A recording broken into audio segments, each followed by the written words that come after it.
Welcome to Creepy and Geeky. I'm your host, Robert, and on today's episode, I'm talking to Donna from the Donna Tha Dead podcast about the Disney Plus MCU show Ironheart. But first, she and I are talking about all the newest stuff. How's it going, Donna? Hey, Robert, I missed you. You were Hey, gone. I missed you too. I was like, oh, what am I going to do with my Sunday now that I'm not talking to Robert?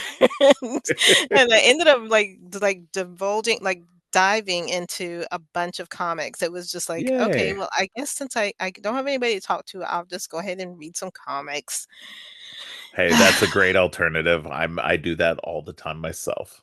So, So, how was the trip? uh, it was good. It was a lot of fun. Very long. We did a road trip uh, from where we live in Georgia out west to New Mexico and Colorado, and then back. We managed Dang. to hit. Yeah, we managed to hit, including Georgia. We hit 13 states in 8 days. Oh my gosh. Yeah, And that's more. everybody That's came back in one piece? Nobody. Everybody came back in one piece. The car was perfectly fine. We got a rental car, an SUV. Although I will say we got some major hail at one point that actually dented the trunk of the Oh not the trunk, no. the hood of the car. And yeah, we were actually like but luckily my wife actually got the extra insurance this time. Insurance. And Yeah. so we pulled up and like at the rental place at the end, and they were like, "Well, you got the extra insurance, so you guys are good to go." Yeah, I always get extra because I know Yeah, if something was gonna happen, it's definitely gonna happen to me. So I always yeah, get the extra insurance. yeah, Wow. definitely. So yeah, Well, I'm but it glad was it it was a was good trip. yeah, it was very fun. We went out, we saw a couple of family members, and but most of it was just to go on this trip to go out to Colorado, where we used to live. We used to live there a long time ago, Mhm. and we wanted to kind of show the kids stuff that they had kind of seen before, but they were little when they saw it, and so it was great to go take them and show them the stuff over again, and for my grandson to see it. So it was a lot of fun. We may do something similar again in the future, um, but yeah, no, it was a lot of fun. So Yeah, that's always nice when you can yeah. take a nice family trip and really just kinda unwind, so I'm glad to hear it went well. Yeah, definitely. Yeah. But I'm glad you had fun just, sitting here reading comic books also. But I was excited to get back and talk to you because I missed talking to you last week. Oh. We made it this regular ritual of ours to talk every week. And I was like, all right, I'm having fun, but I miss talking to Donna too. So Yeah, we've kinda made it our weekly ritual now, like you said, yeah, it's kind of weird when we don't do it. I know when I yeah. was out a couple of weeks, I was like, I was really missing talking to you. Those 2 weeks I was gone, I was like, "Man, it's just it felt weird." It did. It felt really weird. So but yeah, no, I came back. I didn't know how much I'd have to talk about because I wasn't sure exactly what I missed over the course of the time I was gone. I tried to catch up as best I could. I tried to look and see what had dropped trailer wise and stuff. But Mhm. ironically, things didn't really hit like trailer wise until I got back. Like the Yeah, there night was we were nothing coming, going that week you yeah, were gone. yeah, I think the night before we came back, something dropped on like Wednesday night. A couple of things dropped, and then on the Thursday that I came back, more things dropped. So I was Right. like, okay, this is great. And then Friday night, I actually went and saw two brand new movies as I well. was gonna So ask if you saw I think yeah, we talked about that before, so you wanna go ahead and start and tell us what you saw so I can pick your sure, brain? yeah. Well, I went and saw Katrina and I both went and saw I Know What You Did Last Summer, the new sequel to the whole I Know What You Did Last Summer franchise, and it was a lot of fun. Um there's it's a whole new group of people, but we also get the return of a couple of franchise stars in it. Um Most notably Freddie Prinze Jr. and Jennifer Love Hewitt are in it.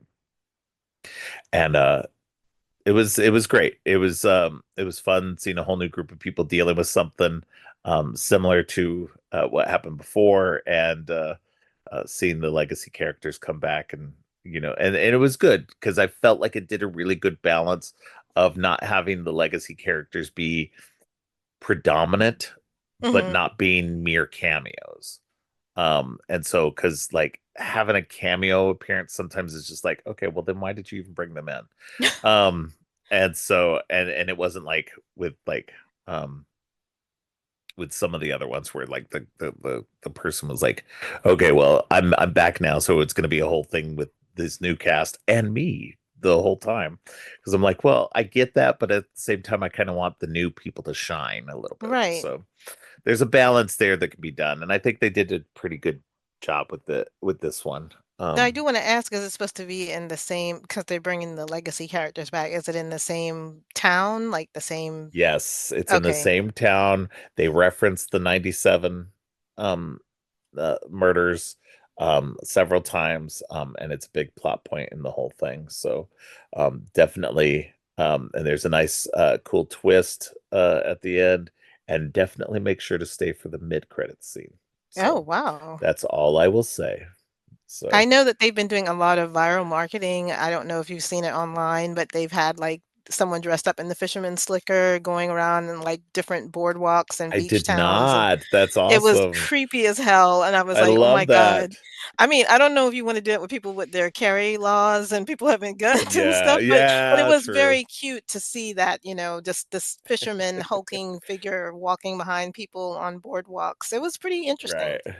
That's very cool. Yeah, I like that. I like the viral marketing stuff. I saw there was a what's her name? Jennifer Love did a she posted a video on Instagram of her, Mhm. and she was doing stuff, and in the background was the fisherman, and it just kept doing stuff until at some point she was just like, okay, just stop. I'm trying to do things.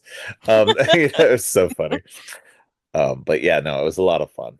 I enjoyed it a lot. It's definitely. I mean, you have to understand. Like, I know there's people who are gonna go like, "Oh, it's not that great." Neither were the first two movies. They were okay, but they They're weren't like, fun. yeah, they're fun, and you have as far as the post Scream slashers went, they were some of the better ones. And so it's good to see this one finally get a legacy sequel that was actually good. So, but yeah. I also saw the new Ari Aster movie, Eddington, um, which I liked better than Beau Was Afraid, but I still didn't love it as much as Midsummer and Hereditary. Mhm. Those are always going to be the gold standards for his movies for me, especially Midsummer. Eddington is interesting. It's not, I wouldn't say it's fun. But well, no, just because I mean, it's set a couple of months after the pandemic started in 2020, Right. and it's this town dealing with and mostly this sheriff played by Joaquin Phoenix, dealing with the town, the secrets of the town, and just the things of um his own personal stuff at the same time as all this COVID stuff is happening. And so it's just he Joaquin Phoenix does an okay job. I don't really dig him as an actor Right, normally I know. anyway. Yeah. Yeah. And he's the main character, and he's throughout the largest portion of it. It's fine. Pedro Pascal's in it. He does a good job when he's in it. Emma Stone's in it, but she's barely in it, and she's kind of like blah through it. And it's not her fault. It's just the script and the character and everything. Um, and then everybody else is just kind of side character. There's lots of side stories and stuff going on throughout it. Lots of interesting little things going on. It's about a town. Um, but it's okay. It's fine. I definitely, for you, I would say wait to video. Um, it's I don't feel like you'll get as much out of it. I could be wrong. But No, I mean, I think that's when I was planning on waiting out anyway, just yeah, because it looks interesting. I mean, I love his work, but I'm like you. I liked Beau's Afraid okay. yeah, Once again, like you just said earlier, Hereditary and Midsummer, those are my absolute favorites of his. yeah. So I Well, I those think are it'll be so I think it'll weirdly be strong too that I'm just like, yeah. go back to that. which is fine. But Like, I I don't have get a it though, problem with people people wanna doing try stuff. something Yeah. new. Yeah. Yeah. So, but I'm glad that, it's at least something that I know I'm gonna watch. I just think I'm gonna It's wait until it's watchable for streaming. sure. Yeah. Yeah. Yeah. It's interesting and watchable. It's not boring or and that's the greatest sin any movie can be, is just boring. Because you could even have great characters and interesting things happening, but the movie could be just straight up Mhm. boring. But this is not boring. I'll say that. So I gave it 3.5 stars on Letterboxd. I apparently had given Beau is Afraid 3 stars, which was surprising whenever I went back and looked at it. Because I think I still was like, Beau is Afraid is like a weird movie. But ultimately didn't hate it. It's just not something I'm going to go back and rewatch. And I Right. feel like Eddington is the same way. Eddington is a movie I'm probably not going to go back and rewatch ever again. Whereas Midsummer and Hereditary, I could easily watch those again. Um, but yeah, so that's the main thing, is just like, it's okay. It's good. It's a good movie. I think it deserves at least one watch, just for people to make up their own minds. Mhm. And beyond that, I would say, yeah, just watch it once at least. So, Yeah. but that's all. That's it. That's two movies I watched Friday night. I wanted to make sure I could watch those as quickly as possible because they were both kind of high on my list. And next week though is Fantastic Four. I'm excited for that. And when this drops, it'll be the day before Fantastic Four drops, and so we'll be talking about that next week. So Yeah, I'm so excited to see that oh, one. me too. Very So, I excited. didn't, get to bring a whole lot. Like you said, the week before when you were on vacation, there wasn't a whole lot going on. So I only watched a few trailers. I will say they have a teaser trailer, but it actually felt more like an actual trailer for Stranger Things, Hmm. and that was one that I saw, and I'm ready for the end. I don't know. I mean, I love the show, don't get me wrong, but everybody Hmm. is they're full-fledged adults at this point. We really gotta wrap this Right? up, and, Yeah. I I think we're all ready. It's just been far too long in between these Yes. seasons, and we need to get it finalized. But the trailer looks very interesting. I'm not really Yes. happy that we're having it in these 2, 3 different little segments, but it is what it is, but honestly, Right. this trailer looks fantastic, and if they can stick the landing, this will be one of Yeah. the best shows in Netflix's history. I know that they're banking on that, so I hope they took the Yeah. time to make certain that everything fits the way it's supposed to when they wrap this up, but it does look extremely good. This trailer, it's got me hyped to go back and rewatch everything to get to this point. Right. Yeah, I think that's the major thing I'm hoping for, is that they just manage to stick the landing. I'm with you that it just feels like, especially because number 4 was so good. Like season 4 was Mhm. so good. Mhm. I've literally watched that season like 3 times already. Um, and I don't think I've watched any season that many times.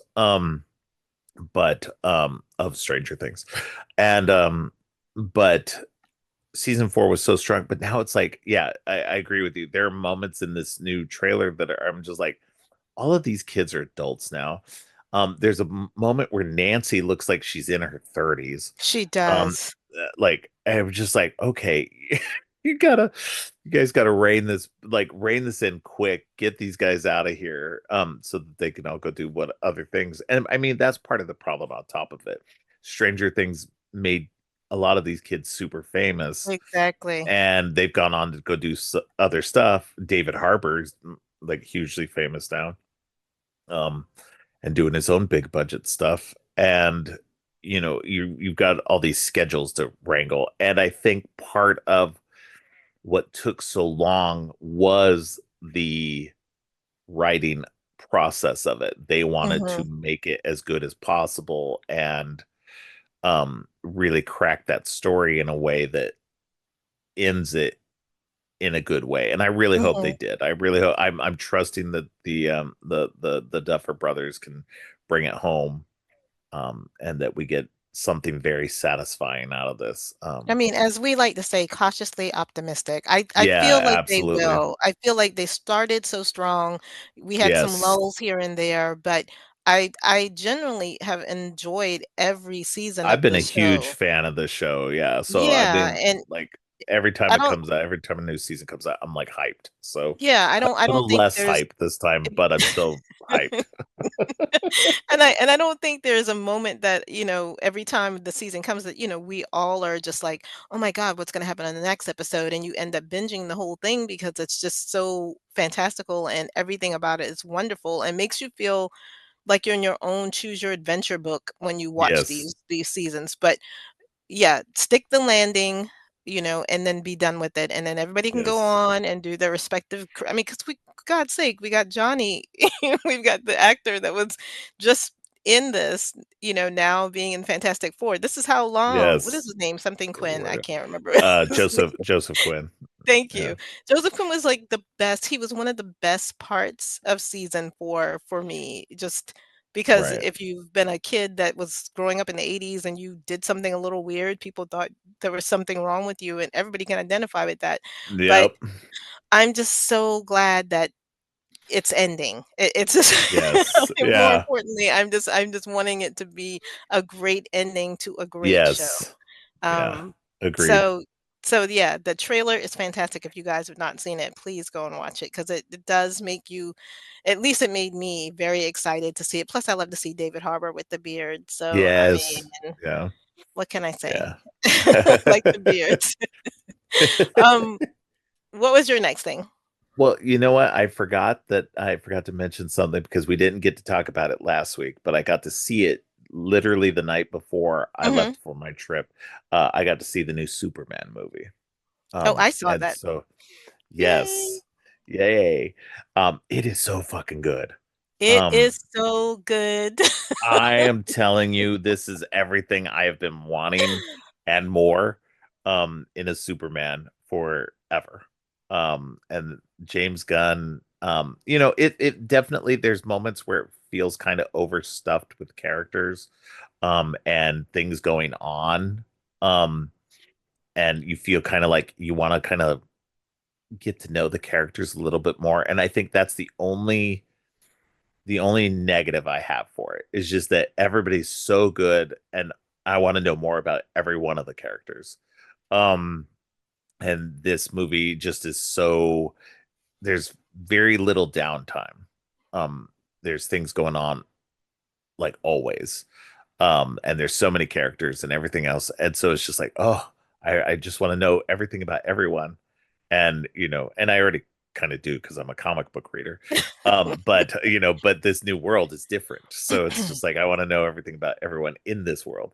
Yeah, But the DCU under James Gunn is gonna be probably one of my favorite things because this hit yes, all of the beats. We came into the film already, having this backstory. We didn't have to wait to see him crashing to Earth and all of the yes, it yeah, was amazing, and it was so much fun, and all of these characters, like you said, we get Guy Gardner, we get Mr. Terrific, or excuse me, I'm goddamn Mr. Terrific. We get Mr. Terrific, and you get to see Hawkgirl, which, my god, she nailed that.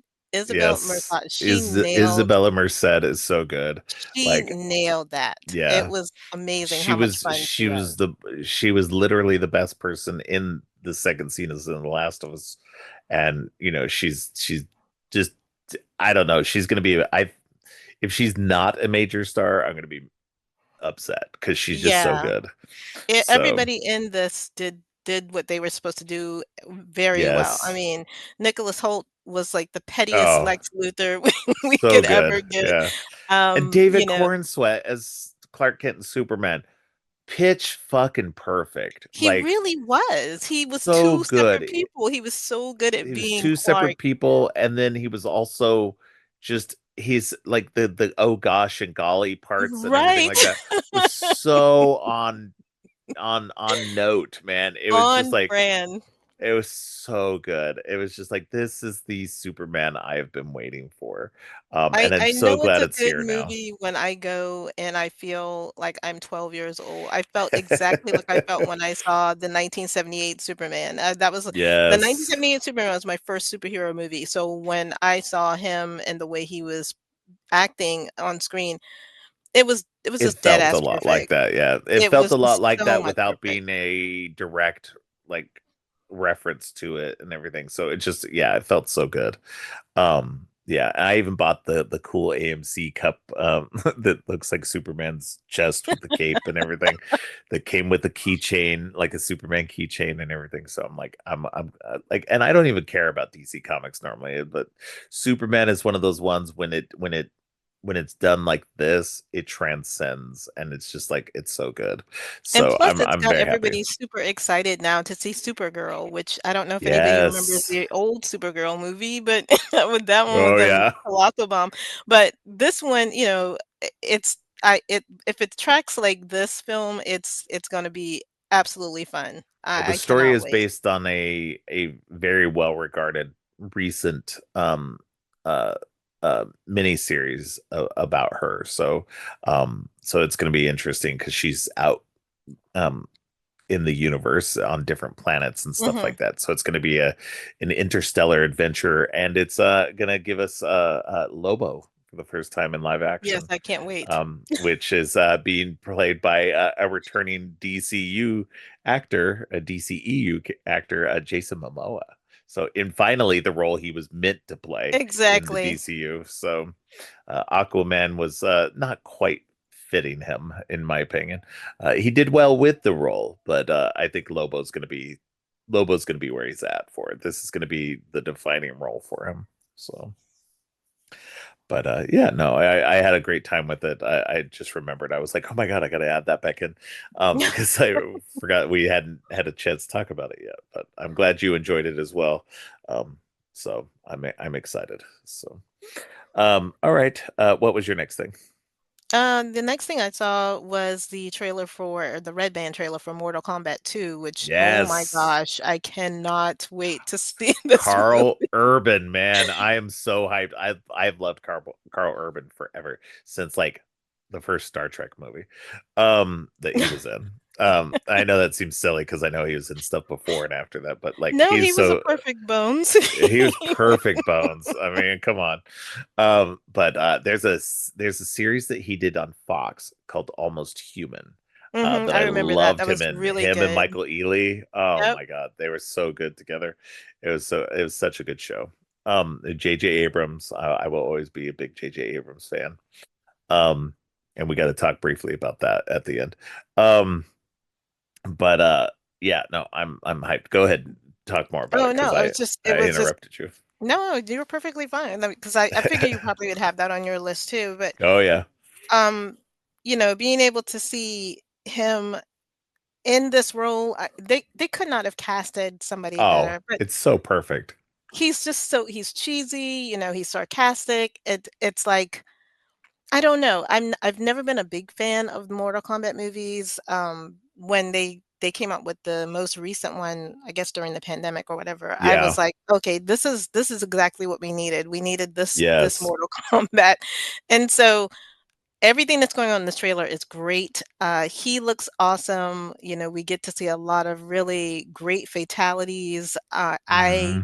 I'm a fan. I'm ready. I'm ready. Me too. Me too. It looks fantastic as a Mortal Kombat game fan since the original games because I'm that old. Um We both are that old. I Okay. know. So I'm excited because it's gonna it looks so good. He's so pitch perfect for the When he role. took those shades off, the Johnny Cage shades, I was like, Hmm. "Oh my god, this is gonna be insane." Yeah. And they're bringing back in more characters that had been in that weren't in the first movie, and so it's gonna be so much fun. I'm just Mhm. so excited. Um, I just yeah, terribly excited for this one. Um, did you see the day before they dropped the Red Band trailer for this? They actually dropped a fake trailer for Uncaged Fury. I did, yes. Yeah, so I'll have to link that in the show notes as well because that was just it was hilarious. So over the top, so pure 90s. It would just it hurt. It was so funny. So, all right. What I have next is a new trailer for Tron Ares that came out. Did you see this one also? You know what? I still have not watched that yet. Oh I need yeah. to get on that. There's a brand new trailer that came out that shows that because in the first trailer you're seeing that the programs have managed to come over into the real world. But in this new trailer, it shows that a unscrupulous business is the one doing it. They didn't just escape on their own; they are being brought into the real world, and then things go nuts. Oh, wow. So I still, again, don't love that Jared Leto is the main character in I don't this. either. That he's the program that's being brought out, and that he's the one who's like starting to get free will or whatever, and blah blah blah. And it's like it's whatever, but it looks great. Very cool seeing this stuff out in the real world. But also, Nine Inch Nails is doing the soundtrack to Oh, this. yes. So Trent Reznor has come back as Nine Inch Nails, not just Trent Reznor at Nine Inch Nails to do a soundtrack, which is awesome. And not only that, but Jeff Bridges is also in the trailer, so he's coming back as Kevin Flynn. I'm So super excited now I'm for that. very excited. Yeah, I was like, okay, he's back in it. I'm sold. It doesn't matter. I was gonna watch it anyway because I'm a big Tron fan, but now that I know that he's back in it, I'm like, oh, yeah, okay. I knew he was, but it was like they hadn't shown any footage of him yet. So it's like, but now they showed footage of him, so I'm like, okay, I'm set. I'm good. Let's go. So yeah, no, it's very exciting. So, what's your next thing? So the last thing that I have is a trailer for a Netflix show. It's called Mercy for None. This one, it's not horror or anything like that. It really is more like a Korean action drama. But basically, the premise of this show is a former, I guess he would be enforcer for a gang. He leaves and finds out that his brother has been murdered, and he comes back to find out exactly what happened to his brother, taking lots of lives on the way to get answers. And it's just straight up action, but kind of, I guess, on the noir side, so kind of a gangster noir. It looks Right. really interesting. I am very excited, and of course, the action scenes are just straight up out of like Old Boy. It's a lot of long Mm, action shots, him fighting like 45 people at a time. But uh, it's one that I'm super excited to see. It actually started in last month, but I just saw the trailer not too long ago. So now I'm gonna actually have to go and sit down, plunk down, and watch it because this is the first season. I'm assuming if it does well, they'll go ahead and greenlight it for another season. But with Netflix, you can never really tell. right. All right. That's cool. I'm surprised you didn't talk about this one, which was also on my list. There's a new trailer for Alien Earth. I was Um, saving that for next week. sorry. But that's okay. But there is a new trailer, and it is There is a new trailer. Yep. gorgeous. Oh my gosh, Yes. I cannot wait. I know it's not your thing. I was gonna talk about it once it got No, closer. I'm interested in it for sure. I like it as much as I say I don't like it's not high on my list. I still watch them. Mhm. I still need to watch like two of the movies. But or no, one of the movies. I've seen all but Covenant. Um, so I still need to watch Covenant. I'm rewatching as I go along.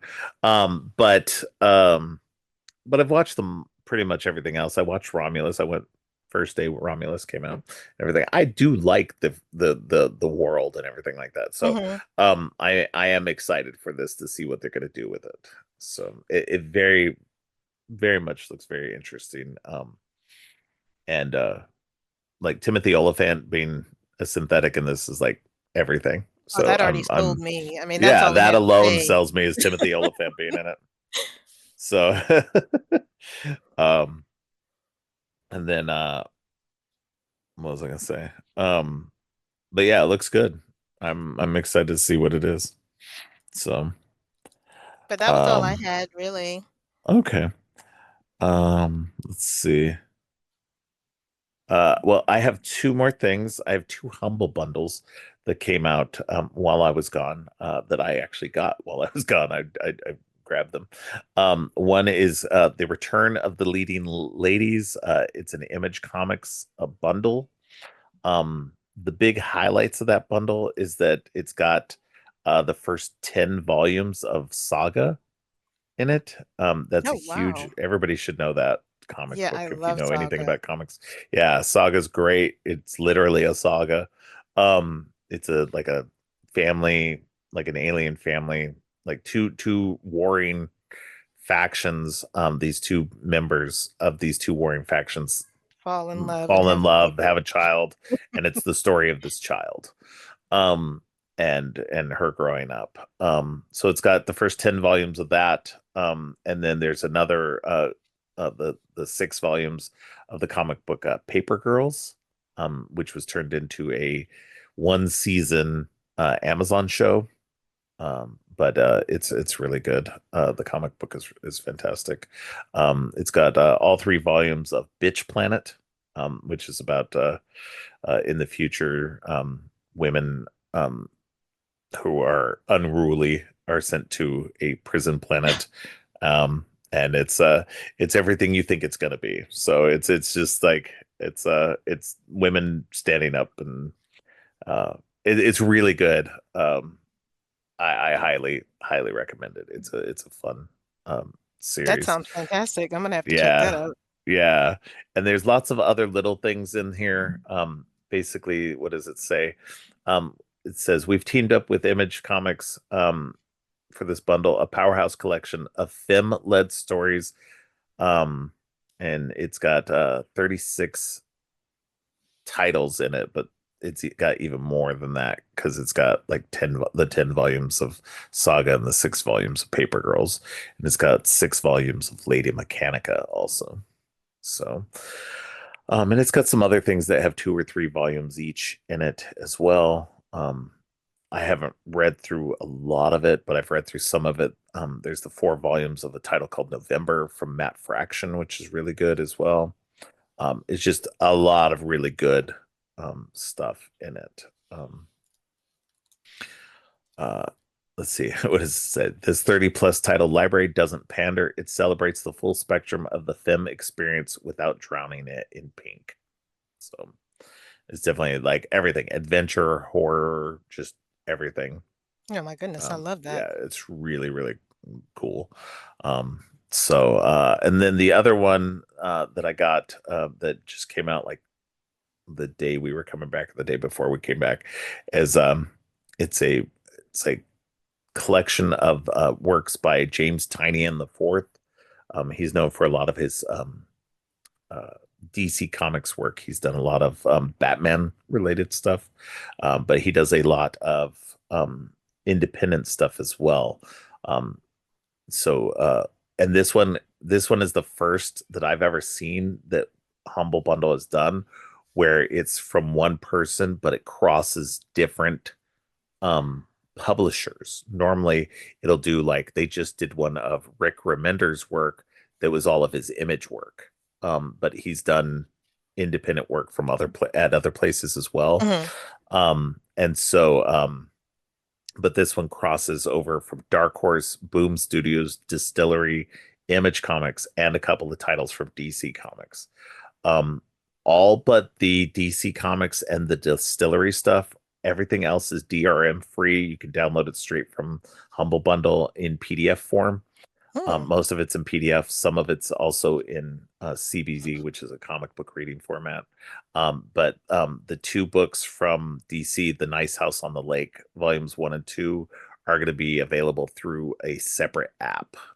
So just know going into that you're not getting everything DRM free, but it's just literally 3 titles: the 2 things from DC and the 1 title, the 1 book from Distillery. But everything else is DRM free, but it's got all of his stuff, or not all of his stuff, but a bunch of stuff. His Boom Studio stuff, which is Something is Killing the Children, which is from what I've heard is a really good um title. It's also got the spin-offs, The House of Slaughter and the Books of Mhm. Slaughter. And it's got a bunch of stuff from Image comic books, including the Department of Truth, the first 4 volumes of the Department of Truth, and let's see, it's also got um, just so much. It's like it's so many things. It's got Blue Book, which is stuff that he's been producing through Dark Horse, Wind and the Woods. It's just a ton of different things. But he's yeah, it's like fantasy and horror stuff mostly. So It sounds really um, cool. yeah, it. I haven't read anything yet, but I've heard really good things about his stuff. And I'm excited to check it all out because it's a lot of good stuff. So um, but yeah, that is all that I got in terms of humble bundles. Definitely check them out. They're pretty well priced. I think the James Tynion one for 42 volumes worth of material was like $24. Um, and that's like, and they're trade paperbacks, so that's like hundreds of comic books you're getting. Um, and then the Image Comics one was, I gotta get back to it.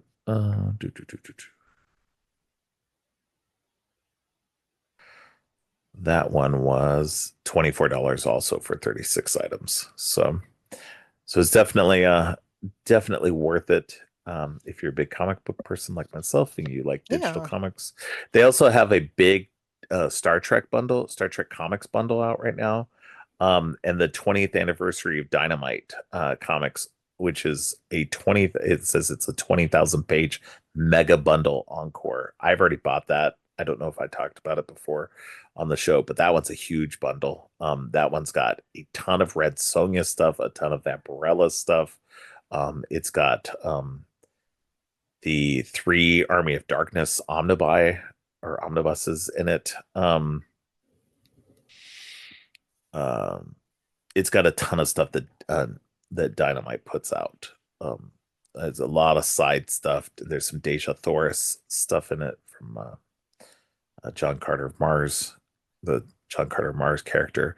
But yeah, if you like Red Sonja, Vampirella, that kind of stuff, Hmm.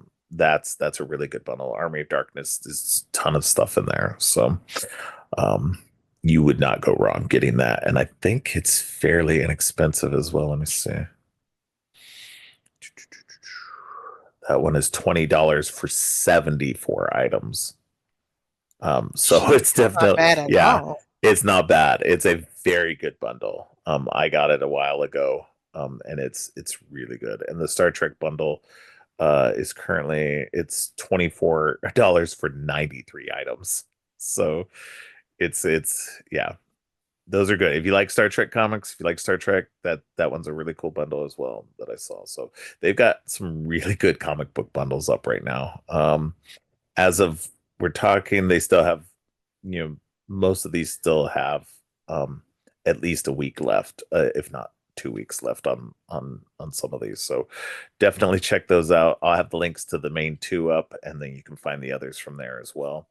Um, but yeah, it's definitely worth it, I think, in my Yeah, it's opinion. always nice when you bring those because Yeah, that's a lot of information and a lot of really good stuff for not bad yeah. prices. No, and I get it quite a bit. I didn't get the Star Trek one because I'm not a big Star Trek fan, but like if I were, that would definitely be a bundle to get. So, but every all 3 of the other ones I've already gotten. So, um, and even the Return of the Leading Ladies, that's a rebundle of some stuff that was part of a bundle called Leading Ladies before. So there was some stuff in there that I already had from that previous bundle, but there was enough new stuff in it that I bought it again.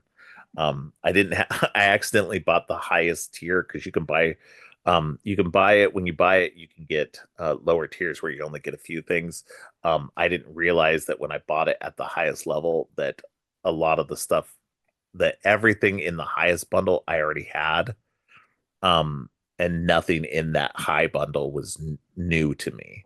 Hmm. So I could have bought the second level and for $18 rather than $24, I could have saved myself $6 because I basically just bought stuff I already had. But it's fine. You can actually adjust the thing because each one of these bundles, I don't know if I ever explained it before, but each one of these bundles, the money that you use for this goes to three different sources. One, it goes to Humble Bundle for um, them to run the site and everything, and to do all the work that they do. Two, to the publisher, who gets a cut, and Mhm.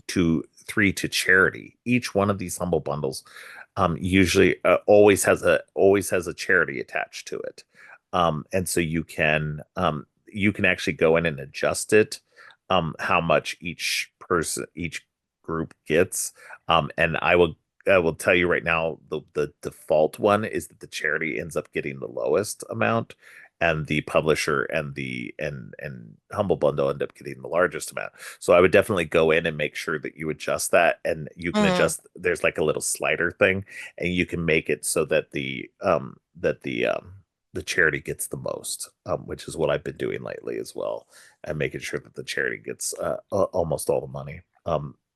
Obviously Humble has to get a little bit to operate, and the public it ends up like giving the publisher barely anything, which is fine. I mean, I think they're okay with that since they're giving these up for charity anyway. Right. So, um, and I think they would find it a worthwhile endeavor. Um, so yeah, definitely make sure you do that if that's something you want to do. I'm not going to begrudge you if you don't. If you want to make it easy and just click through and do it, I don't care. I've been doing it that way for years myself. I didn't even realize. But now that I realize, I've been trying to adjust the That you have sliders the so that option, the yeah. yeah. So yeah, no, definitely worth it. Gives to good charities and stuff. And it's always nice to get some cool comic books and also help people out at the same time. So Yeah, that's such great information. Thank you so much for yeah, saying that because I wouldn't have known that if you hadn't have said that. yeah. So all right, that's all I have for this week's new stuff. I had actually ended up having a lot, a lot more than I thought I was going to have to begin with. But especially for somebody who was away on vacation.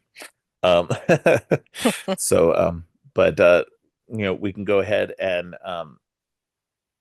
since you are my guest for this episode, we can go ahead and jump into the next segment unless Sure. you had anything else. No, Um, that was it. Other than that, okay. nope. All right. All right. So we'll go ahead and jump into the main meat of the episode, which is we are talking about the new MCU Disney Plus show, Ironheart, um, which just came out like at the end of last month. Um, and so super fresh still, and this was honestly a lot better than I thought it was going to be, and it took some wild swings that I didn't realize it was going to take. Mhm. And I was more than happy with what happened in this whole series. So yeah, what are your initial thoughts? I would agree with you. It had some revelations that I did not expect to have, and some some characters that I did not expect to see it right Yeah. away. Um, but I thoroughly enjoyed this. I really I don't know, I'm kinda torn. I'm glad that it was only 6 episodes, but I kinda wish it was a little bit more just because Hmm. I wanted to see a little bit more of each of these characters just to hang around a little bit longer. Um, but for some reason, the 6 episodes works. It gives you what you need, and you don't feel like you were too rushed into it, I think. Exactly. I Um was literally thinking the same thing. It was 6 episodes, which some people could go, oh well, they just jam-packed everything. They didn't. They let everything breathe. Everything was well done. It was well Yeah. paced. All the revelations hit perfectly and everything. For a 6-hour show, it was done really well. I know this actually had been filmed a while ago and kind of Mhm. put on the shelf for a little bit. I'm not sure exactly how long, but maybe a year or so.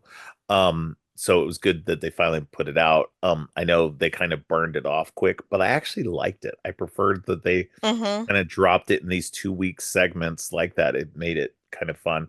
I don't mind waiting week to week. I don't mind if people drop things. Although I will say, like originally, I used to love the binge format that Netflix does, where they just drop Mhm. everything at once, and then you get to choose when you want to watch it. I think the week to week format works best. I used to hate that, and I was just like, no, I want everything now. But it gives you time to digest and to talk about it and to really um Right. let that stuff sink into the public and everything like that. I think a lot better than just dropping everything at once. But that being said, I think Ironheart did a good job at doing this. The 3 episodes each, it kind of felt like two long movies, Mhm. which made it work really well. So uh but yeah, let's get into it. um Riri is I'm not gonna do the whole thing. I'm just gonna set up. But Riri is kicked out of MIT, um, and has to go back home to Chicago. I do think it was so funny too because I was reading stuff up a little bit on it, like either after I watched the first few episodes or during it and everything. And it was funny because people were talking about how at this point in the MCU, watching somebody walk down the street in a suit of armor did not make people turn and stare. Nobody You did get notices. that. You did get that, but most people are just like, ooh, and then turn away. Right. So it's become so commonplace in the MCU that for super powered people and weird things to be happening. And I was just like, and that's how it is in the comic books as well. And that's how people are like, oh, well, how could you live in a world of superheroes when it becomes so commonplace and there's new dangers every day and That's whatnot? like an It's everyday just, occurrence at this yeah, point. yeah, exactly. So, anyway, but yeah, to give me some more of your thoughts. I mean, I love how this kinda starts out. She's like you said, she's kicked out of MIT, and she gets all of her kind of gear together and flies home and has to start fresh because they've now, terminated all of the power to her suit. It was kind of cute, Yeah, she's just kind of having to make her way home, and there's some little kid that offers to carry the suit. I love that this show is so rooted in Chicago. Like, yes, everybody in Chicago is just on brand. They're savvy, they're doing different things, everybody's kinda hustling and minding their own business. This little kid throughout this whole series was just phenomenal. He was just like a little hustler, he was just trying to make his yep, money. He was like, "I'll carry that for you, Miss Riri," just absolutely adorable. But it was nice because it's not unlike when you go away from college and you come home, everything seems smaller, you're still trying to figure out who you are. You're coming home and your mother's still treating you like a kid, yeah, you know? Excuse me.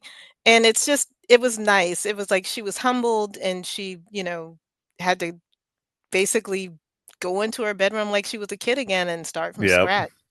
Um, One of the things that was always funny to me is a lot of people are like, "Well, she was in Wakanda, how come they couldn't help her?" Well, they couldn't really give her the tech. I mean, yeah, they kinda told her that in Wakanda Forever, you can't take this with you, you have to do something else. right, Um, but one of my friends was like, "Well, they could at least give her some money, they have, like, money." yeah, yeah.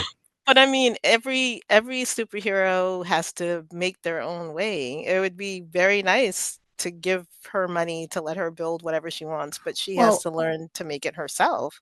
Well, and the thing was, she had the MIT grant. She had the money to make the suit. The suit was Mhm, made. She had a great suit that was made. They just MIT owned it, basically. mhm. Well, they didn't own it. They owned the program. She They owned own the the suit, program. but they owned the AI program that was helping her Right. run her suit, and that's when they shut it off midway. I did want to go back to what you were saying about Chicago too. I like that this is in a different place. I love that the MCU is making sure to branch out and use different places rather than trying to go, okay, well, everything's set in New York, which happens a lot in the comic books. Mhm. You get a lot of places that are just always in New York. And don't get me wrong, there's a lot still going on in New York. Doctor Strange, Spider-Man, the Avengers, everything's still, Fantastic Four, yeah, everybody. everything's revolving around New York, and it's because it's the biggest city, blah blah blah.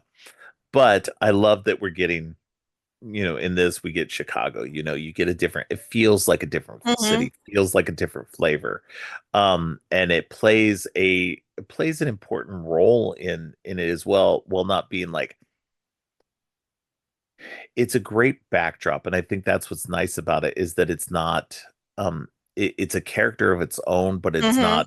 it's not a prominent character. And that's where I what I thought was really great about it is it's um not overplayed and not it's just there. It's just this nice backdrop to everything. Yeah, and it's Um like it's comfortable seeing her in her element too. I mean, yes, it's yeah. not like she's a fish out of water like she was when she was in Wakanda. This is her element. This is her playing field. And everybody in it is a part of who she is. So we get to see this great environment that she came from and why she's as resilient as she is and empowered as she is. It's a I think having it set there was perfect. That was the perfect place to be. Yeah, no, absolutely. And I love that she comes back to the family that she had, not only her mom, but also her best friend's brother, who they Mhm. obviously have a potential budding romance Oh, yeah. together. And then she's still dealing with, we didn't see this in Wakanda Forever, but she's still Mm-mm. dealing with this death of her stepfather and the death of her best friend. And you see moments from that throughout the series and how much it still hurts her, and how much And she how still much it needs to deal inspired with. her. Yeah, Yeah. yeah, exactly. Um, it shows that she's like I love that they show her having panic attacks and stuff, and having to process through this. I see a lot of correlations between her and Tony, Mhm. and that was really good too, Very much so. without it being too slavish also, because like you want her to be her own person. Right. She has her own motivations. Her motivations are to create this suit not as a weapon or But to not as a protect. but it's to protect, because Mhm. she couldn't protect her stepfather and her best friend, so she wants a suit that can protect. I mean, she's basically similar to what Tony was doing. He wanted a suit of armor to protect the world. She wants it to be something that she creates that others can use to be part of like EMT and stuff like that. And I love that she's more, in a way, she's more altruistic Mhm. in her intent. So And I I do like what you said too, the fact that we get to see that she is having panic attacks and these moments of, where she's just dealing with the incident that happened, and yeah, this is kind of freezing her in her tracks. This is something that we don't get to see a lot in Marvel other than Tony. I can't really think of too many people that actually have those moments where they're like, "Oh my god, what do I do?" Not right. counting Wanda, Wanda has her Well, I think moments, that's but what's nice about the MCU is they have mm, been dealing with mental health issues and really kind of making things, and not just that, but just making showing the doubts and the fears right. and everything that normal people would go through. But these are people who are in extraordinary people in extraordinary circumstances, and how they would deal with it, and not just like, oh well, we're just going to be happy-go-lucky people. No, they have to deal with their own Right. traumas and the The consequences of emotions. their actions. And so it's Right. just so much. And this show proves that sometimes you're going to make bad choices, and to ultimately, what your intentions are good, but you're doing bad things to Mhm. accomplish those. And I think that's really the message of this series as well, is just that sometimes you're going to make these bad choices and you're going to have to live with the consequences of them. What I also um like about it too is that you tell yourself this is one thing. yes, It's not as bad as I'm making it out. It's like you're in a gray area. You know inherently it's wrong, but in your mind you're like, if I do this, I'm not really responsible for the bad part of it. I'm only doing XYZ so they can do the rest of it. Um, and I know money is a factor. Money is a huge factor for a lot of people. You do a lot of things for money. Like you said, she's wanting to make the suit to protect people and for like EMTs and policemen. And so she's willing to look the other way for, in her mind, the greater good, because it is the greater good for her. But you're still being nefarious when you're doing these things. Um, so much so that her friend's brother even points that out to her, like, What exactly are you doing? What are these people about? What are these people that you're Yeah. working with?" Um, so yeah, what was your thinking about the Hood, and his gang, his merry gang of misfits that he had? I actually enjoyed everybody in this gang. I'll be 100% with you. No, me too. Yeah, everybody was their own unique character. I loved that they actually most of them had analogs to comic book people. You can look it up on Wikipedia and stuff, and you could see that they are all based on real characters. They're not exactly like those characters. They're Mhm. all the MCU versions of those characters. Like the Blood siblings are based on the Blood Yes. brothers. Um, and so I like that they did their own thing. I like that it was a multicultural um like group that Mhm. encompassed all the different genders and sexualities that you could. It was obviously the Hood was choosing people based on their talents and not their who they were as people, you know. Right. So, and that's kind of how it should be, you know. It's like, you know, you find the best people for the job, not for the genetic makeup of who they are. So you know, I really appreciated that, and it made the story that much richer for it. And I really dug that, and everybody was a great character. I loved even though he's barely in it. What's his name? Eric Andre. Um, Oh, I right. I've always liked Rampage. him. I didn't really care. I didn't like. I'll admit, I didn't really care for his Eric Andre show that he did. But he was on the first place I ever saw him on was he had a very short arc on Two Broke Two Broke Girls. Girls, yeah. Yes, and he was great on that as Kat Dennings' character's short time boyfriend. They dated for a little bit on the show, and it was great. He was so funny on that show, and I was like, oh my god, this guy's going places. And then he had his own show and everything, and he keeps popping up in weird shit and everything. So I was like, okay, this is really cool. He's popped up in this, and I was like, but then was like in the only the first episode. I was like, ah, that's so disappointing. He would have been so funny throughout the whole show. So, but yeah, no, he's um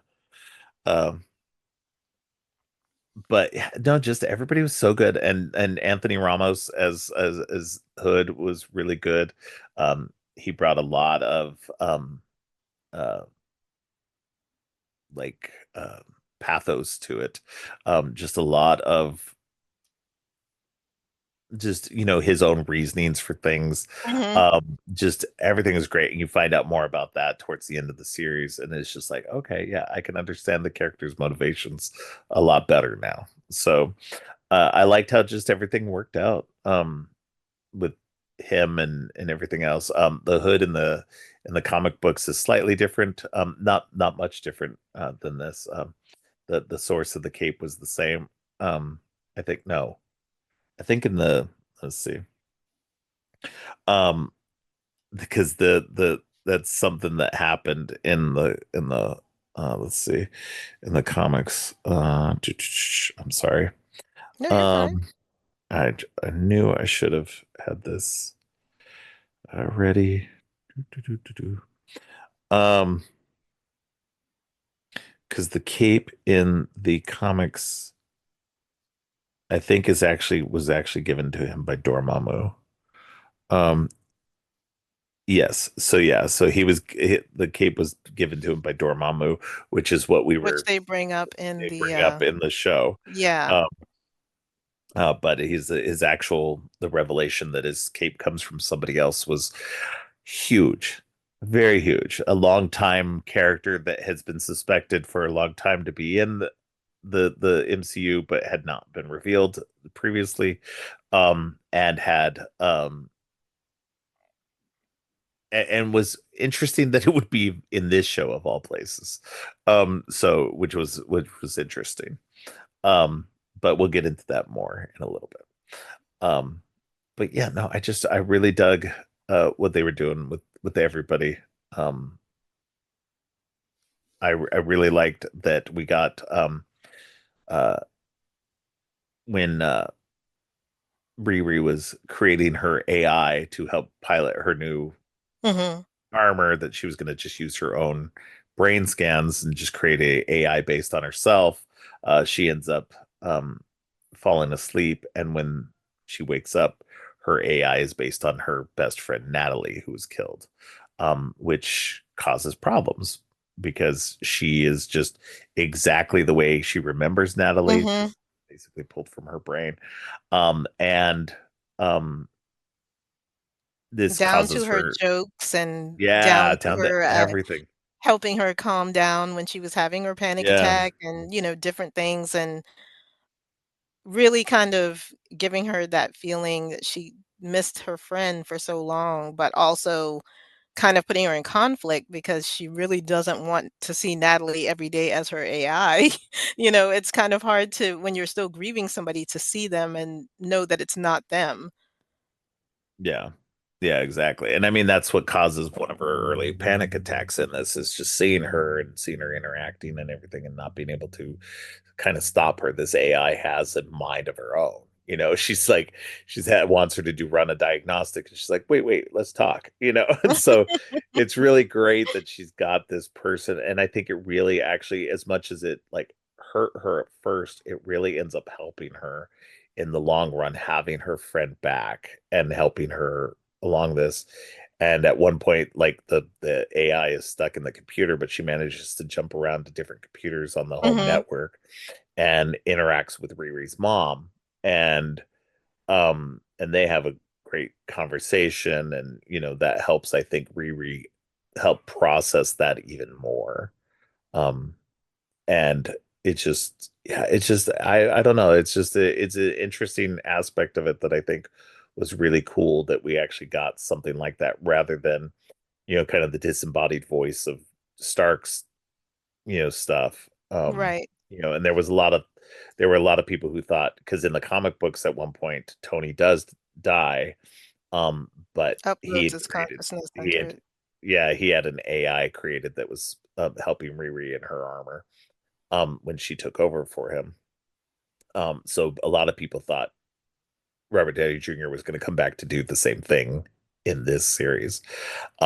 And maybe he would have if it had been a movie. Who knows? But I think they did the right thing. I think that would have been too easy. Um, I mean, well, and Natalie was already her AI in the Iron Man 2020 series too, so yeah, so yeah, that just seems like a better fit, I think. exactly. Yeah. So I think it worked out well, and I think that it's just the way and it helps. It's more her character, takes her out of Tony's shadow. Mhm. Because I mean, she really didn't have as much. I don't think she had any interaction with Tony, so I think that it would have been weird um to have that. Mhm. um so um so I think it works well the way it is now. But Plus, I also, once again, I think this is, with her dealing with the grief, that also helped her process a lot of it too. I yeah, mean, to kinda absolutely. go through that, because you know that this isn't your friend. This is not the embodiment of your friend, but it's helping you get through that whole process of grieving. Um, almost to the point that you forget that she's an AI. Like, at least I did, because she's Yeah, just making all of these cute jokes and, obviously, like you said, popping up in the wrong time. When she's in the middle of a heist, she's just popping up like, "Hey, girl." It's like these moments are so cute that you almost forget, hey, she's a program. But there's something so sweet about their friendship, and yeah, I love Riri's mom because she was like, shocked for all of 5 seconds, and then she was like, "Okay, I'm fine with it." Yeah, You know? yeah. I think it was easier for her than it was for Riri, but it was a very nice journey to go through with them in this, and also to get that backstory because, like you said, we didn't know any of this. We knew in Wakanda Forever that she mentioned her stepfather's car when they were doing, like, the Right. high-speed chase, but we didn't know anything else about why she had this car, what happened to him. This filled in all of the blanks. We get to see something I loved in this series was we get to see tech and magic, which is so great. Yes. It's like Black Girl Magic is actually real. I mean, magic at this point is real in the Marvel universe. Everybody knows this. So it was refreshing to see that we have African American practitioners of magic and Right. that we get to see Cree Summer of all people, has sent her daughter Zelma to practice with Doctor Strange and At the all of these people. Calmartage. Yeah. It was like really cute and really nice to see those two mediums together, tech and magic. I never thought I would have seen that in my whole life. This was just really fun. Um, because they do the whole thing where they go and they get a piece of the cape and they take it there and they're kind of like, "Wait a minute, where did you get that?" And then she's like, "Oh no, don't pull it out here." And then she shifts and they're in a different room. And I was like, Well, and I thought that was "Wow." so funny too, because like, Cree Summers' character was just coming off as the like, the person who does sage and crystals and Right, everything, like a new has her age magic mom. shop, has her new age magic shop and everything like that. And then they Right. shift into the real place, like into the other place. And um then both Riri and her mom are like, wait, this is real? This is Um real. and so it was crazy. It was great. And the daughter Zelda, she's actually a character in the comic books as well. She's actually she comes into um Doctor Strange's world as kind of like becomes his like assistant, but not like Mhm. as like a magical assistant, just like somebody who's there to like help run the house a little bit and stuff like that. Right. Because I think something was going on with Wong at the time. And so she kind of replaces Wong, and then she gets mixed up in all the magical stuff. And so it was great seeing a version of that character in the MCU now. She looked And exactly like she was right out of the comic, if she you've not did seen too. It's so funny. that. Although race swapped because she's black in this, and which was great. I thought it Mhm. melded perfectly well and meshed with the story in such a unique, organic way, that made a lot of sense. And that was the interesting thing too, because the tech and the magic combining and everything. It's not the first time I've seen it, especially in the comic books and stuff like that. You've got Doctor Doom, who is This is true. over the years has kind of melded his magic with tech. In fact, in the current Marvel comic books continuity, Doctor Strange is the current, or Doctor Doom is the current Sorcerer Supreme in the comics. Um, so there's a lot going on. And then so it was interesting to get that aspect of it kind of melding. I love that. I love that. I'm glad you brought that up because it was just such a Yeah. great aspect of the show, and that was such a unique thing that we didn't really know was going to be a part of it. Going into it, for everything we had heard, it kind of popped up in the second trailer. We talked about it briefly about how they were Mhm. looked like they were bringing magic into it. And so it was definitely, I mean, with Parker Robbins also as the Hood, it made sense that they were going to have magic involved. But we didn't know how involved it was going to be with Riri. Um, and that's part of it too, is that once they discovered that the Hood's hood is magic, they combine magic into her armor as well to help battle him when she needs to. And now we jumped kind of ahead because she does, part of what we were talking about earlier is, the choices you make. And Riri, to make money to build her armor and stuff like that, she gets hooked up with the Hood's group. And he's using her and her armor to help him pull off these weird heists. It's basically forcing these CEOs to turn over money and Their control shares over, and yeah, control over their businesses to enrich him and to enrich the group as well. And it's part of a big plan that he's doing And to basically, get, she gets folded in because their actual tech person, which like, was Rampage, Eric which was Andre's character. Rampage, yeah, Yeah, he messes up on a big job, and they need somebody who can actually do what they're supposed to do. And that's how she kind of gets brought into the fold of them. Everybody in this gang has a specific, unique talent, and they're all, like you said, they're all fleshed out. They're all different types of characters. Um, what is interesting about this is once Riri is brought on and we don't see Rampage anymore, my thoughts were, how right, did you not know what was gonna happen? Why right. why would they need you if they already had one? You know? Um, that already made me kind of nervous. It's like, Yeah, because we know going into it, these are not good people. They are stealing things and they are committing these Ocean's 11 type heists. Um, and the stakes get higher and higher every time. There's always something bigger and bigger that they're trying to do. And I think the money was so needed that she once again turned a blind eye to what it is they were actually doing, or what was the bigger plan, what was the biggest thing that was going to be going down with these heists. So right. much so that she ends up needing, what is it, something special. There was a certain kind of tech that she needed that she got from Joe McGillicuddy. Yes, yeah. That Joe name, oh my McGillicuddy. god, she was just like, "I know that's a fake name, that is not your real name, And Joe turns out she was McGillicuddy." right. And she was 100% right, and I did not have that on my bingo card, nor did I think about that. I did not have that anywhere in my vision of who Joe was. Right, Um, right. And spoiler, we should mention spoiler alert. We haven't really spoiled anything yet, but there's going to be a couple of major spoiler yeah, things really big coming one. up. So if you haven't watched it, please go watch it before you continue on with the rest of Please. this. So, but yeah, no, I loved it. Before we get into the spoiler aspect of it, but Alden Ehrenreich just was like so good um at playing this character. I enjoyed him as Solo. It's literally the only other thing I've seen him in was Solo before, where he played Han Solo. Mhm. And so he was really great in that. And I think he was really well done. And so it was great to see him in this. And as a this very awkward kind of weird character. I like this kind of character as well too. Um, and he did it so well.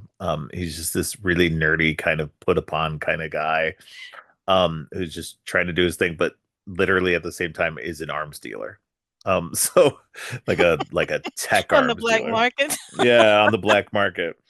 So it was really crazy.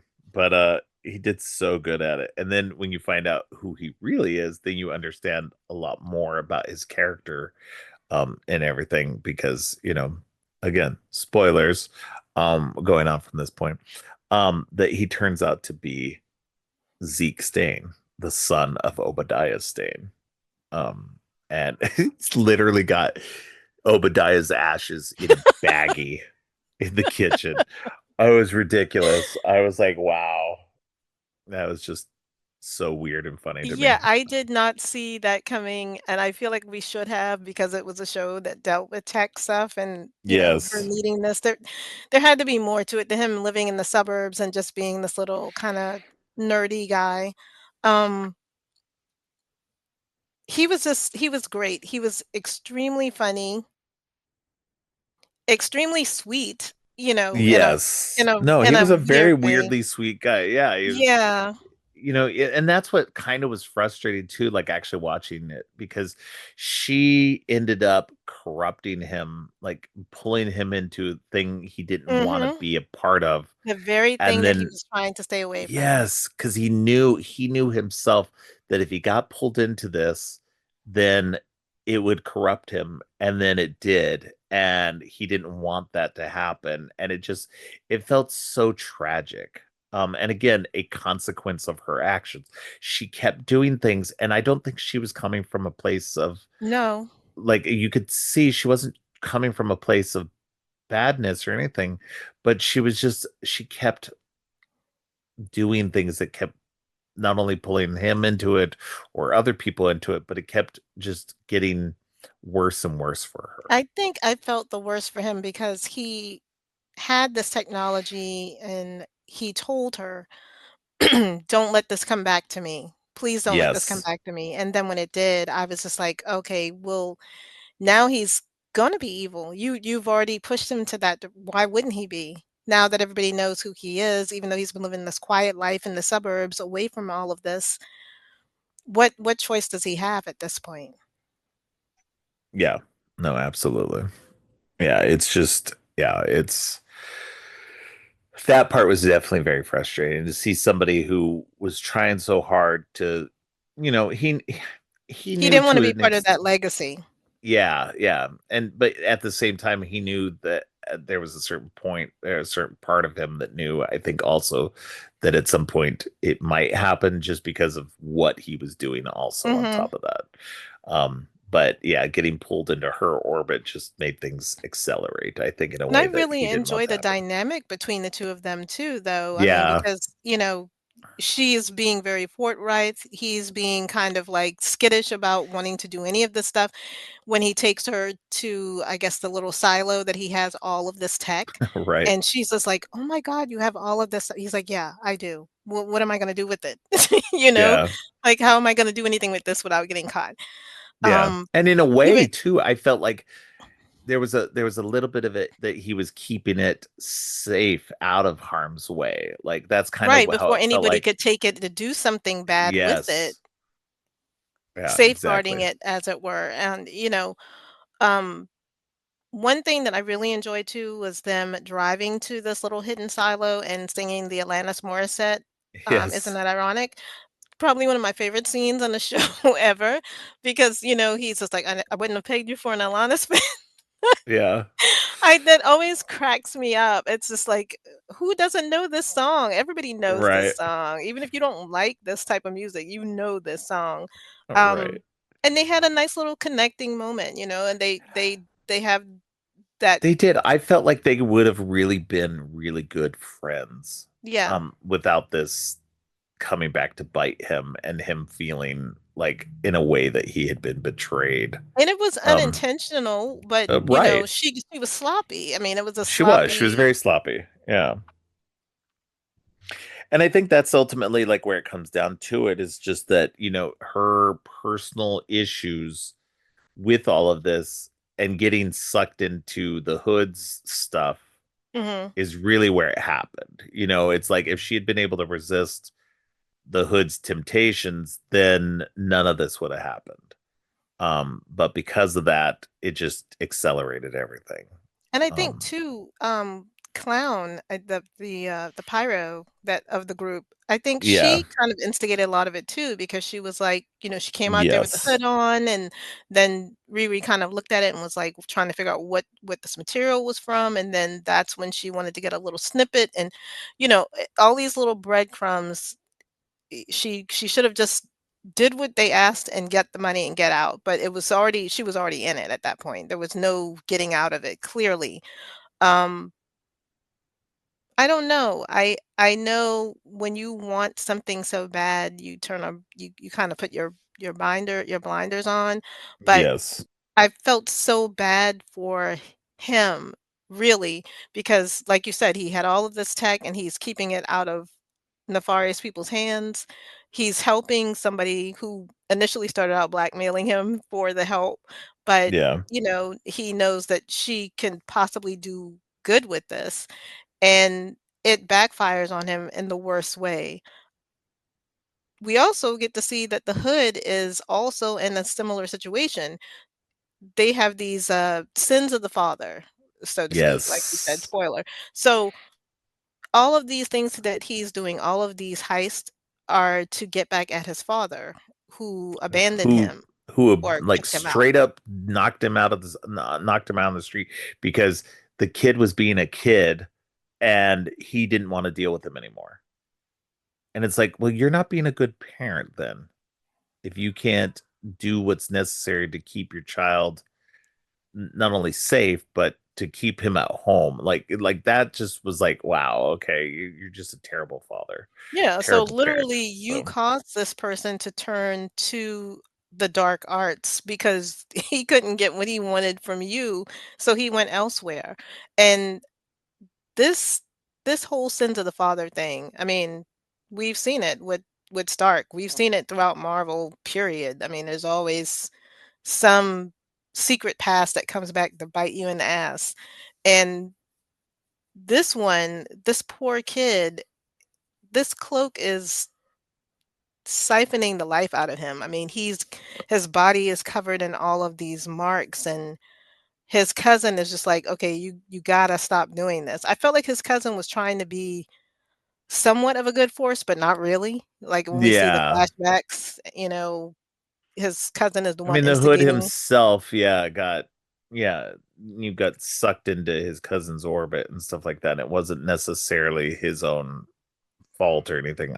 Also, so it's like, yeah, definitely a lot of people influencing others to do bad things. So, uh, But we didn't get to talk about who the main influence was. um, why don't you go ahead and introduce that aspect of it? Oh, are we talking about Mephisto, the person that we've been waiting to Sure. see forever and ever? Since I WandaVision, Since yeah. WandaVision, and I can honestly tell you I am not a fan of Sarah Baron I don't Sasha Sacha Baron Baron Cohen. Cohen, Yes, same. I'm not either, I don't like him at all. but he did However, a great job as he this. was Like, fantastic in this I was role. actually very surprised, honestly. Like, I have not liked him at all. I don't care about Borat. I don't care I about don't care most of the about things Borat, I don't he's care about been Ali in. G, I don't care about Yeah, any of those none of dumbass that stuff. movies, And but from what I my understand, he's not god. a great person in Oh, general, no. also on top of that. Yeah. But as Mephisto, it was like fantastic and kind of fits who he is as a person. I kinda So, feel like, where has this person been? Like, why hasn't he always acted this way? Because he was right? just charming enough, he was just smarmy enough, he oozed enough evil and charm. I was head over heels for this character, like, I wanna see more of this. It was interesting, but yeah, I can't stand this man. I can't stand this actor at all, but I thought his Mephisto was the best thing I'd ever seen, and you're right, this is not the series I expected to see this character. No, absolutely.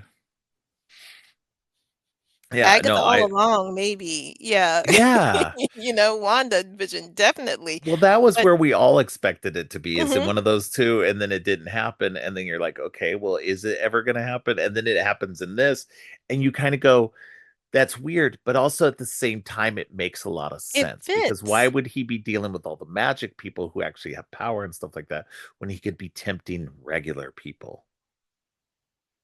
And so, and I mean, for anybody who doesn't know, Mephisto is basically Marvel's version of Satan. Um, so he pops up as a major character in a lot of things, and there's places that he could have popped up multiple Well times before within this. the MCU as Yes. part of Thanos thing, because part of the Infinity Gauntlet storyline was that Mephisto was a part of that. And there's been multiple times throughout all of this where he could have appeared, but definitely is, so it's an odd choice to put him in this, but it makes a lot of sense in terms of just you know tempting regular people who and especially people who, like somebody like Riri, who is and that's part of it too, is like when we finally meet Mephisto and you finally get the history of all of that with the Hood and everything, that now he has somebody else to target now, and now he's targeting Riri Mhm. and giving her the choice of, I can help you, and she But it's takes gonna it. cost you. Yeah, and she takes it. He says that it's going to cost you, and but then they're like, well, what does it cost you? He goes, nothing, you'll miss. Nothing you'll miss. And then but you we saw throughout the whole run of the whole series that it was causing Parker massive pain, um, because it was Especially when like he didn't corrupting wear it. him. Yeah, Yeah. exactly, and it was corrupting him like through physically, and so, you see that little bit at the end too as well, when Riri finally takes the takes it. And I know we jumped all over the place. You definitely should watch it. We're definitely not covering this as good as we should be. But that's because we want you to go watch it and talk to us about Yeah, it. we don't wanna give you everything. You have to go and, Exactly. like, watch it. Exactly. We're giving you the good spoilers though, so you really want to watch it. But I'm gonna leave the last one. I think we should leave the last little spoiler alone and let people discover that on their own. But just know that Riri gets what she wants, but it does cost her. And I can't wait to see where that goes from here. Yeah, like, I'm the same. I wanna see where it goes from here. I think if they're going to roll out another season, it needs to be done exactly like this. The 3 episode bites, like you said, it was like watching 2 separate little movies, and it worked perfectly. We didn't leave on too high of a cliffhanger for the first 3 episodes, and then you get the completed part on the second part. So, um, 6 episodes was perfect. This was great. I feel like even though we had to wait a little bit, it was well worth the wait. Yeah, no, definitely. I think it was well worth the wait, and I think that having Ryan Coogler as a producer on it helped also, to keep it connected to, um Wakanda Forever, but also be its own thing. And I love that, just that the people who guided it were Black voices, throughout.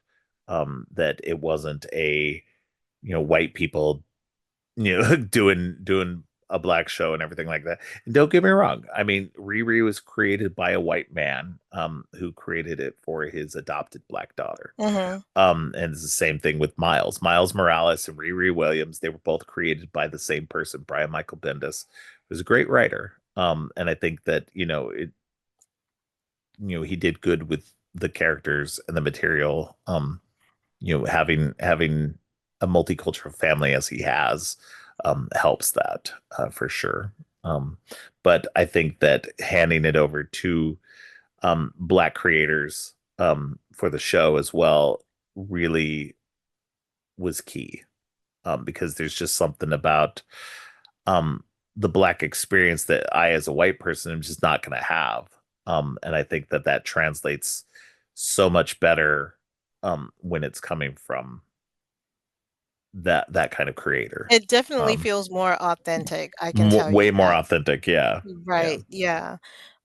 So I don't know, what else can we say about Ironheart? I mean, she's a If you, genius and she's yeah, going through a lot of stuff, it almost feels like a coming of age type of most tale definitely. too. Yeah. Cause she's still Yeah, really young. I mean, I think by the time we meet her in this series, she's got to be like 18 or 19. I could be wrong about right. the age.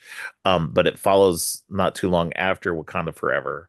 But she went to MIT as a 15-year-old. So, and so it's just, you're looking at somebody who's really young, really making young person's mistakes, um, and dealing with the consequences of that. And I Mhm, like that. I like that as much as she defeats the Hood and everything like that, and and everything, she still fails. And I think that's what's important about this show, is that you still as much as she wins, she also loses. And I mhm. like that, it's so real in that. That, and again, that's what I kind of really love about the MCU, is how human and how relatable. And it's what I've always loved about Marvel comic books in Mhm. general as well, is that they've made their characters and their world as relatable as they can, amongst all these superheroics and everything else, that they also have real problems and things Yeah, that you can recognize as being, um things in your own life. And I yeah. love that they deal with it in that way. They deal with So grief and they deal with consequences and they deal yeah, with, right and wrong. I do love that about Marvel. It's like one of my favorite things. exactly. So, but yeah, I think that's all I have to say about it. Go watch it if you haven't seen it, and if you have seen it and you liked it, and come back and talk to us about it. Come and tell us Let what us you know like what you about it. think. Yeah, Yeah. exactly. I don't get nearly enough comments about shows about these shows. I think you all should, hit me up some more. I did get a comment on my last one, so that was awesome. Oh, Thank you nice. to the listener who did that, and I appreciate it. And I hope you all are enjoying the show. Definitely tell your friends about it. I love doing it. It's got a very small audience, but I'm okay with that. I love doing it. I love talking to Donna every week, and I love being able to talk to you guys and those of you who come back every week to listen. Thank you. I'm glad you guys are enjoying it still. Um, and I'm gonna keep going because it's a lot of fun. And you have a lot of So good guests too. Like, I mean, not to toot my own horn, but I mean, other people, you have a lot of really fun guests, and the conversations are off the chain. So I mean, and yeah, I'm a fan. I'm your friend, but I am a fan. You do really have yeah, some thank great you. episodes.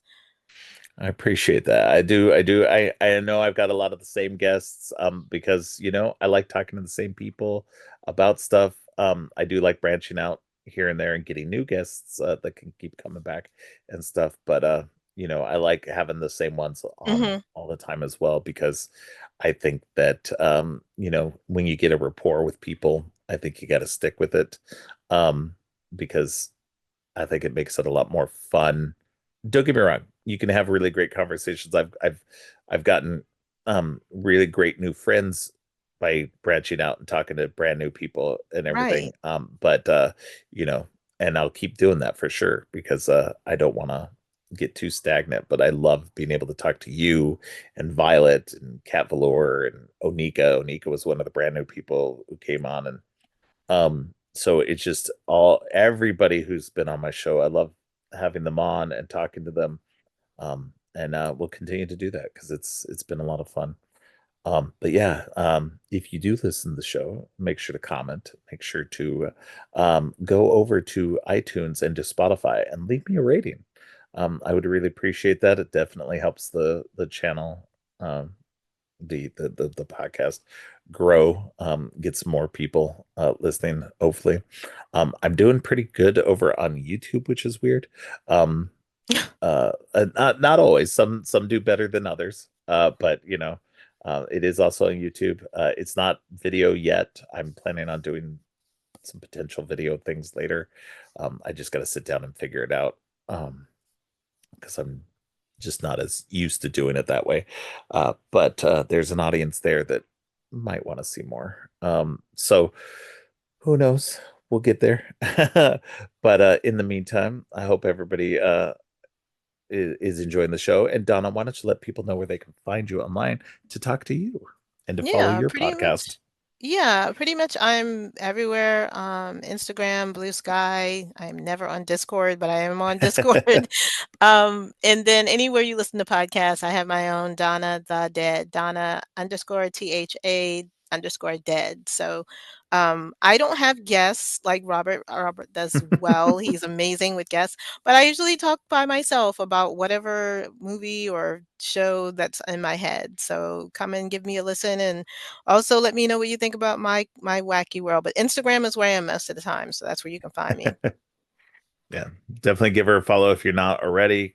She's a lot of fun to, follow on Instagram, and go to listen to her podcast. It's a lot of fun. Um, all right. Well, until next week, stay creepy. Thanks for listening. Creepy and Geeky is produced and hosted by Robert Clark. If you like what you've heard, please consider giving the show 5 stars and a review on Apple Podcasts and Spotify. And share the podcast on social media to help spread the word. Make sure to subscribe on your favorite podcast app or at creepyandgeeky.com. You can follow the podcast by going to creepyandgeeky.com and clicking on any of the social links.